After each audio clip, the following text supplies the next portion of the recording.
To Zoom. Recording in progress. Excellent. Well, welcome to another week of Account-Based Friday, and we've got another special guest today, Amber Bogie, who is the head of marketing at ReachDesk and has done quite a bit on the ABM front and a two-time award winner as well. Really excited to have Amber as part of today's conversation. And as always, each week we start off with a poll, and let me blow this up a little bit. This week's poll, we're actually dusting off. I thought it would be a good idea to kind of take a look at what the beginning of the year looked like compared to this time of year and see what, if anything, has changed in terms of sentiment, in terms of challenges. And this was a poll that I had asked about a year ago, asking what's the biggest challenge to really getting the maximum effectiveness of account-based. And, the number one issue was lack of alignment. I think as we were talking earlier, the theme that I'm starting to hear is a little bit more on the people side. It's really challenging to get the right people and get them trained up and et cetera, et cetera. But interestingly enough, that was could have been the way I worded it, or it just wasn't as important a year ago as what I'm hearing today. But I don't know, Megan, did you have any thoughts on this old poll and how it changed? Yeah. And Maury, you've got a good question. I'm wondering, John, if we can answer about what roles responded if we take a look at some of the folks who voted. But I mean, I'm definitely feeling this, right? I mean, I've got an amazing team, but some of this is new muscle for them. So it's kind of acquiring the skills to do this work. And I'm, certainly living in the alignment world where, sellers weren't accustomed to working with marketing in the way that they will be working with marketing. So we all have to learn together. And so I would say, I for sure agree in terms of both of those people things and alignment things. And if you kind of add up experience and staff together, it's almost equal to the alignment question. So I would put those two as kind of in the same bucket. Yeah, 100%. And solving for both at the same time is even harder, because when you're trying to get a staff trained up and developing the skills that they need to be able to do the work, there's going to be invariable things that don't work and don't go right and problems that you uncover. And then that also exacerbates the alignment challenge, because sales is like, what the heck are you people doing over there? And then, sales may be like, well, you didn't anticipate this problem that I have. And I understand that too. Like, we're both sides, again, learning together. But I think it's making sure that we don't overpromise is part of this too, is, and do our best to scope the learning and the development in a way that is practical and won't hurt us down the road, especially when it comes to the alignment question, because we didn't perform effectively in the initial steps and got egg on our face. But anyhow, but Amber, I would love to hear what you think about this. Thank you so much for joining us today. My pleasure. Thanks for having me. Happy to be here. I think that every single one of these is a valid answer. I think that it's entirely dependent on every single organization, right? So it's like, for me, I've had this answer, a different answer at each organization. So, sometimes it was internal alignment. Sometimes it was, lack of funds. Sometimes it was, lack of experience. And so I think that right now, certainly every single answer is a truth to everyone, somewhere across the globe. I think that particularly with what we've all been going through in the last year, with the challenges, let's say, I think that it's probably a heavy combination of insufficient experience and, I'd say, budget. And I don't mean budget by ABM is expensive, because I personally don't think that it is. I think technology is expensive, but it's an investment that you need regardless of your strategy. I think it's the challenge that people are facing, is lots of people have experienced change, reduction in force, reorganization of their companies, right? So there's lack of bodies, right? So there's the insufficient experience in that regard. I would like to kind of add to that is that in terms of experience, like that's a couple years old, right? I think that nowadays it's way easier to find somebody with experience. So I don't think that same problem exists where there's nobody to take the job. It's within the organization. Do you have that experience? And then going back to like the cost of things, we're all feeling pressure right now. So like in a scenario where you might not be able to afford to allocate your budget from like your DemandGen digital stuff to like ABM centric, because you've got a number to hit over here. And if you reduce here, then you're going to feel the pain here. Now, that's sort of I think there's like a weird expression, like, prisoner's complex or something, like damned if you do, damned if you don't. I think that I strongly feel that it's a failure of organizations if they are holding back on not doing an ABM strategy and saying, well, we can't do that right now because, the economy, or we don't have the budget. Let's focus on the demand gen, the top of funnel. Let's just keep filling the funnel, because ultimately you're just going to be in the same cycle over and over again, whether it's this year's economy, next year's, don't know what it's going to be. ABM is an investment for your organization. It takes a change in process, behavior, thought, like everything. But you will not be sorry. Just let me come off mute.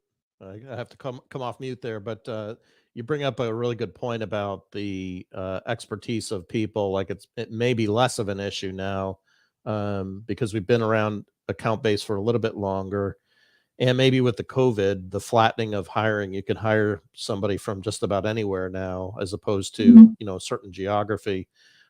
Just double clicking a moment on the people side, and I'd be curious to hear your experience here. What I've noticed is two different things. One, it takes a lot of energy to train or to transform the selling arm on the account-based side. So marketing spending all this energy doing their technology and their processes and their reporting, and they're transforming, and I'm not necessarily feeling the same level of transformation on the sales side. So consequently, what I've seen happen is the sales side gets this information and doesn't know what to do with it, or they're very good at one motion, but sometimes adding a new motion makes it more challenging. So I guess my first question would be, if you have seen that, have you been able to crack that? Or if you haven't seen that, what do you think is the reason you're not seeing it and maybe I'm seeing it? I'd be curious to get your perspective on that. Yeah, I'd say if someone hasn't experienced that, call me and let me know like what they're doing, because it's been every place ever. It's a very big challenge in every implementation I've ever done. I think that there's so many different layers to it. I'd say that in a previous role, a very effective, way that I was able to kind of overcome that was so ABM managers generally are responsible for like the strategy, the execution, the actioning, and then the enablement. I think that is too much personally. I think you need more enablement. I got to a point where I hired an ABM enablement salesperson on my team. If you're lucky in your organization, you have an enablement arm, potentially you can leverage them. Sometimes they have more sales enablement types that they can't handle the bandwidth, right? So it's like you have to evaluate in every organization what you can do and what options you have. Sometimes it might not be an option to hire, somebody for that role. I was lucky. But up until I was able to hire them, I had to, kind of work with my marketing operations, my ABM manager, and we had to together, create a strategy to break through that. So that was a lot of alignment with the sales organization. And SLAs, like putting in SLA agreements, this is what marketing agrees to. This is the output. This is what sales agrees to. Like I tell the sales organization, I firmly believe that we exist as marketers to support the sales team. That doesn't mean we answer to them, but we're there to support them. Like our job exists to make pipeline for them to execute on. So we have to be on the same team. And if I'm having my team and I'm spending my dollars on something, then I damn well better make sure that it's going to be effective, right? So, that it's hard conversations and it's different in every organization. You're going to face different challenges. The SLA proved to be effective. There was a lot of hand holding, and it's a transition. It's like, you got training wheels. So you got to expect to kind of, in some ways you have to go above and beyond, and, you have to help the sales team utilize the data that you're discovering. And, it's not like we're educating the uneducated. We're just sharing a new way of looking at things. And, once you get some wins, that trickles out. But I guess the last thing I'll add to that is I did see an effective top-down, bottom-up approach. There's like, get the buy-in from the C-level, like the SVP, that's great, but it falls on deaf ears. If the head of sales is like, all right, team, we're doing this ABM thing, make sure you do it. What does that mean to the rest of the team? Like, how are the managers helping? How are the AEs? Like, how is it trickling down? So working bottom up, BDRs, SVP, and all the way through the middle. So some of that looked like creating like stories and value points for why does ABM matter to an SVP? Why does it matter to an AE? Why does it matter to a BDR? Like metrics between those, like they're different for every single person, right? So instead of just saying like ABM is the greatest, you're gonna have the biggest deals, and your pipeline's gonna be so huge, and you're gonna just get to the right accounts at the right time. It's gonna be the greatest thing. It's like, how does a story matter? So it's almost like internal ABM, right? Well, Amber, that's what I was kind of curious about, is what you mentioned about metrics. That's a question we get all the time. So many people struggle with how to appropriately measure ABM, especially as you say, when you're shifting from a broad-based demand model that really focuses on top of funnel volume to a model that's really about sort of full funnel engagement and lower lead volume by definition, but usually higher quality, but still the volume numbers are off. What kinds of things are you measuring now, and how are you communicating that out, that information to sort of the C-suite, and how are you communicating that to sales would be the second part of that question. Yeah, I mean, so I feel like the annoying answer is like, in some regard, it's different for every organization, right? Yeah. But the metrics aren't. The metrics are always the same. I think that we're challenged as marketers, and very specifically like ABM, we feel this pain point a lot. Attribution, influenced. Sometimes you have leaders that don't care unless you can deliver a source. And it doesn't really work that way with ABM. You have to break the old mindset. And at the end of the day, what do your investors care about? What does your board care about? What does your CEO care about? And that's generated revenue. So it's like the main points, the main metrics. So obviously, close one is a thing, right? Unless you're doing like late stage ABM, you don't really have a lot of control over close one, but obviously we're looking. Pipeline is, I think pipeline is one of the, the biggest. So I guess going from like the beginning to the end, I don't obsess or utilize engagement or like MQAs as a metric to share to the executives. I use that as signals.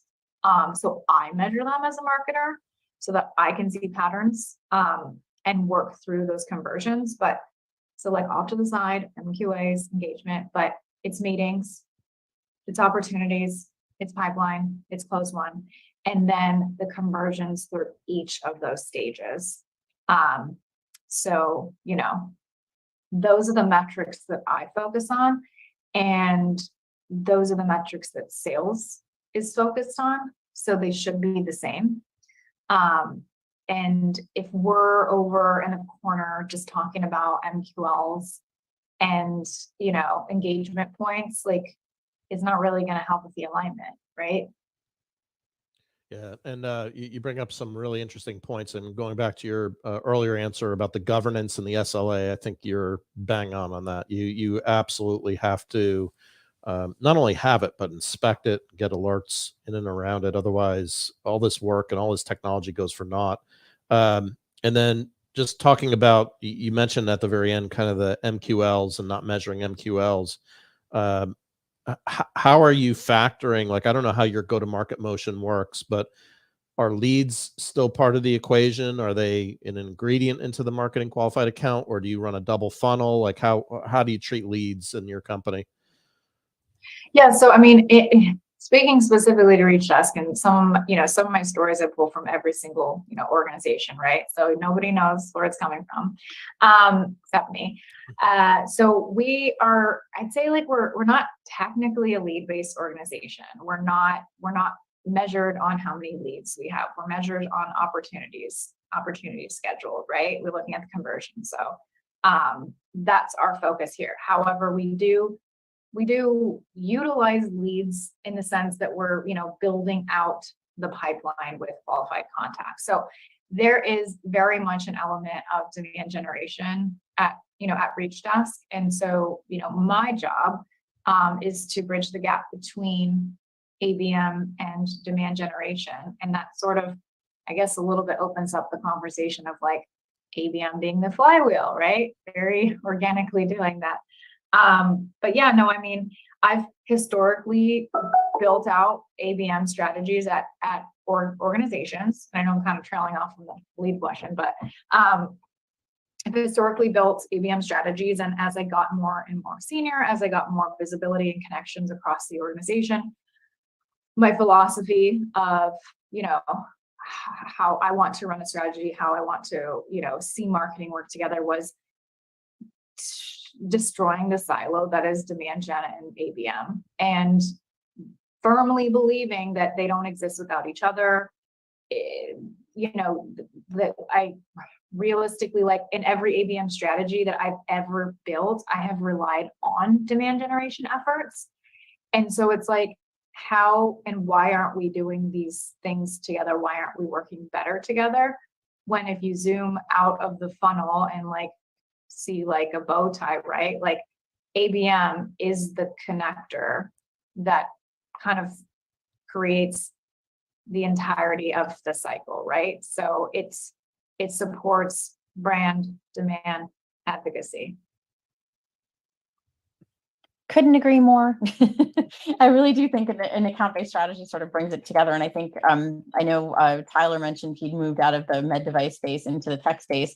And actually, I think in some ways, things like med device companies and others who really truly understand the fact of the matter is every company has a defined universe that they're selling to. The better job you do acknowledging that and engaging it, the better all of your work will be. And I think that's kind of the critical piece. I am curious to know, I love your perspective too on sort of that shared perspective, shared point of view on what things matter, what things need to be measured, how sales and marketing can be kind of telling the same story that way.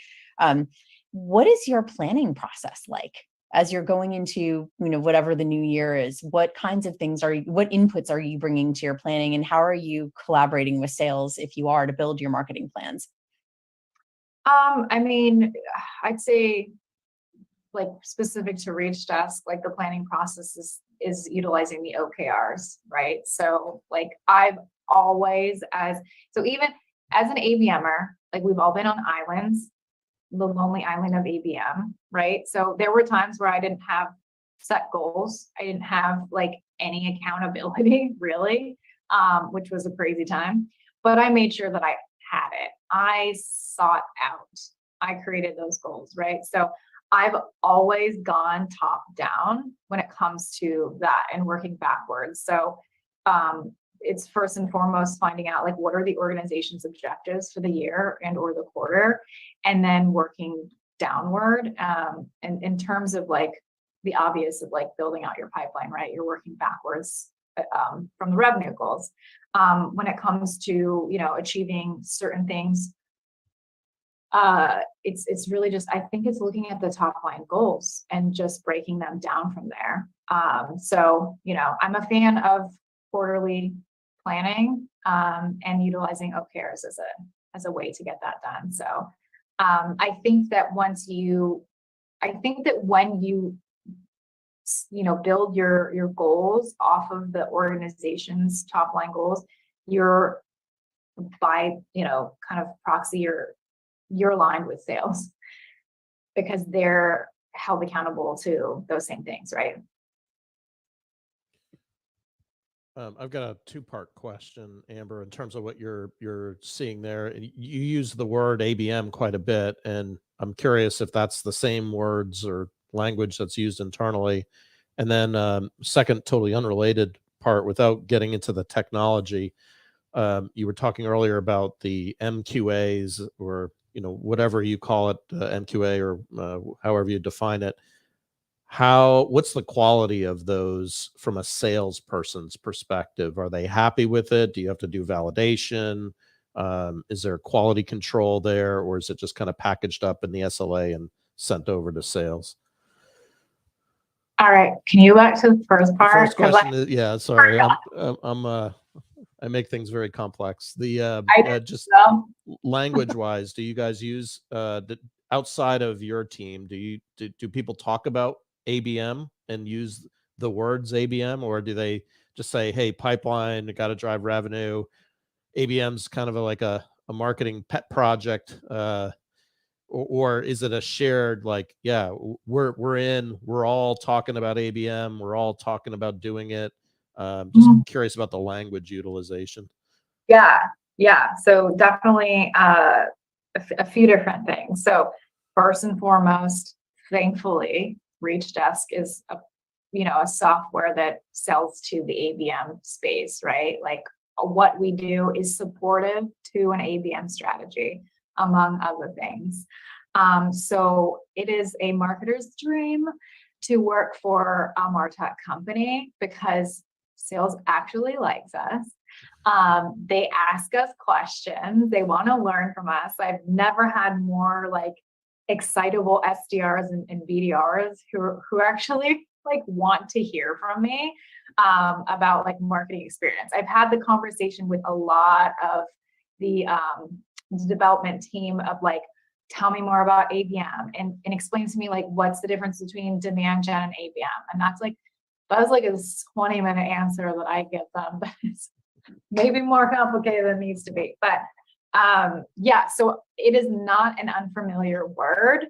I will kind of add to that with like, Reach Desk hired me for a reason based on my experience in the ABM world. So, I'm like, it's been 4 months.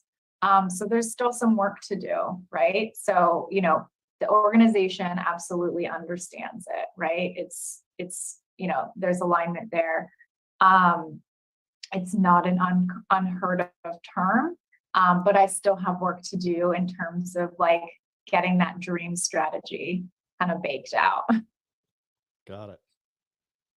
And then part two was the quality of the MQAs. How are they? That's right. Okay. So, I mean, I speak to just like general experience here with MQAs. So, I mean, it's on every organization to build out an MQA that's going to be most effective for them, right?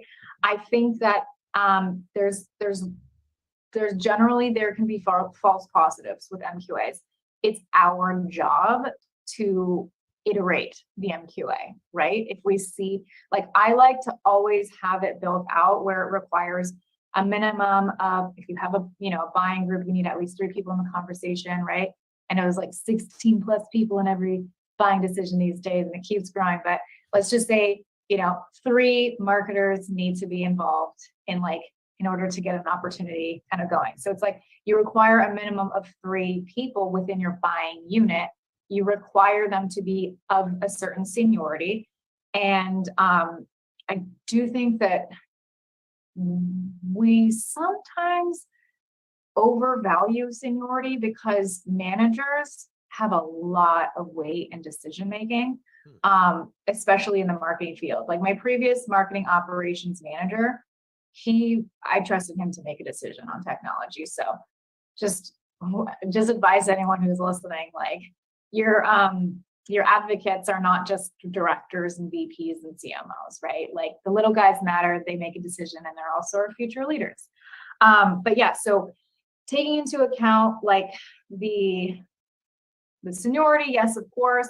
But so having the rules set, and then to avoid false positives, I do like to ensure that each person that we require hits a threshold of at least, let's say 20. That way you don't have a trigger happy, like one person who's just obsessed with case studies and all of the things that are just telling you that an accountant's ready, right?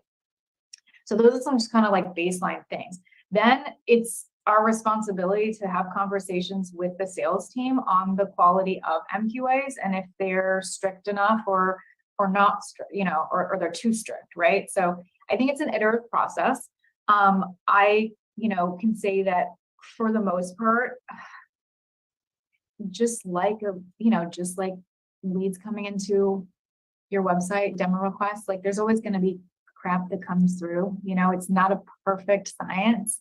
But I was able to observe high quality MQAs, and that's because I obsessed over the data and I was looking at it on a weekly basis. And every time I saw a surge of MQAs, I would see the following week a surge of meetings, and 2 to 3 weeks later, a surge of opportunities. So, I mean, the data was there.